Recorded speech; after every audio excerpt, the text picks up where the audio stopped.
ఈ వారం కన్యా రాశి వారికి ఎలా ఉంది గురువుగారు? కన్యా రాశి వారికి 2 గ్రహాలే యోగిస్తున్నాయమ్మా. ఏకాదశంలో కుజుడు, 9లో గురువు. ధైర్యంగా మీ కర్తవ్యాలను మీరు ప్రారంభించండి. ఆటంకాలు లేకుండా పనులు పూర్తి చేసుకోవాలి. ముఖ్య కార్యక్రమాల్లో అప్రమత్తంగా ఉండాలి. చెడు ఊహించవద్దు.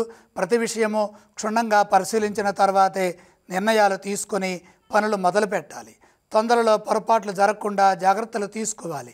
మన ప్రమేయము, మన ప్రయత్నము లేకపోయినా మనల్ని ఇబ్బంది పెట్టాలని కొందరు ప్రయత్నం చేస్తారు. అలాగే కొందరు మీ సహనాన్ని పరీక్షించవచ్చు. కాబట్టి ఓర్పుతో వ్యవహరించాలి. వృత్తి, ఉద్యోగ, వ్యాపారాల్లో శ్రద్ధ పెంచండి. చేస్తున్న పనుల్లో ఒత్తిడి పెరగకుండా చూసుకోవాలి. సకాలంలో పనులు నిర్వర్తించండి. ఆర్థికంగా తెలియని ఇబ్బందులు ఎదురయ్యే అవకాశం ఉంది. రామా అంటే తప్పు మాటలాగా వినపడుతుంది. ఆర్థిక నష్టం జరగకుండా జాగ్రత్తలు తీసుకోవాలి. సొమ్ము ఇతరులకు ఇస్తే తిరిగి రాదు. అపార్థాలకు అవకాశం కల్పించకుండా దగ్గర వారితో శాంతంగా సంభాషించాలి. మన ఒత్తిడంతా దగ్గర వారి మీద ప్రదర్శించకూడదు.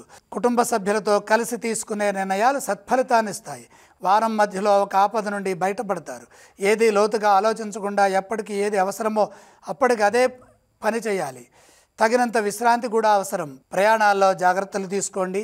ఆరోగ్యంలో శ్రద్ధ పెంచండి. ఈ రాశివారు ఏ స్తోత్రం పఠిస్తే బాగుంటుంది? కన్యా రాశి వారు నవగ్రహ శ్లోకాలు తప్పనిసరిగా ప్రాతకాలంలో చదువుకోవటం మంచిది.